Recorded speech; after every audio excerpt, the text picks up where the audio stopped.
We have got a Fox News alert for you right now. The U.S. military and the White House ramping up recovery and relief efforts on the island of Puerto Rico, of course, after Hurricane Maria devastated it. Moments ago, Press Secretary Sarah Sanders Huckabee tweeting this out. At Ricardo Rosello's request, the president has authorized the Jones Act to be waived for Puerto Rico. It will go into effect immediately. So what does that mean? The Jones Act is a nearly 100-year-old law that requires everything ferried between U.S. ports to be carried on ships built, owned, and operated by Americans. Fox News correspondent, he's everywhere. Geraldo Rivera joins us live from San Juan.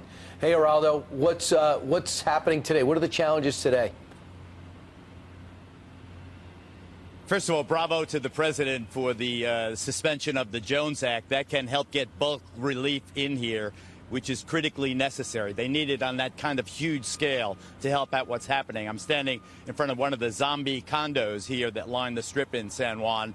So many of them high-rise buildings without electrical power, without water, 12 stories, 15 stories high, no elevators. To flush the toilet, you need a gallon of water. You have to schlep it up there. So that gives you an idea of the crisis that rich and poor alike are suffering here in Puerto Rico.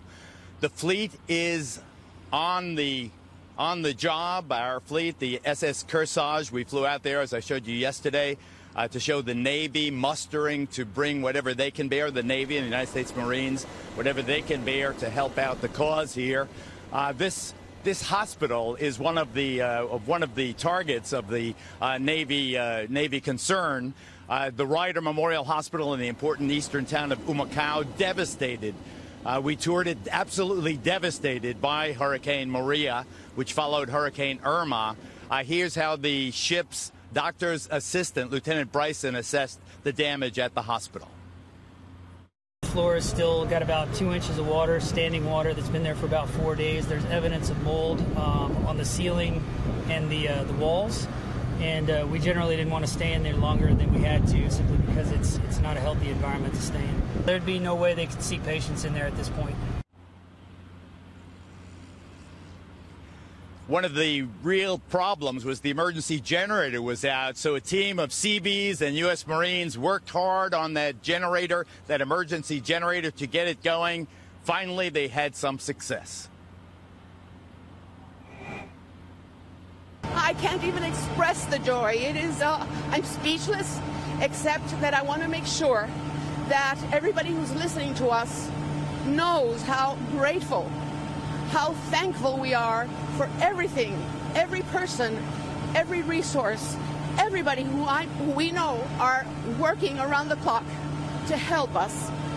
The help we need.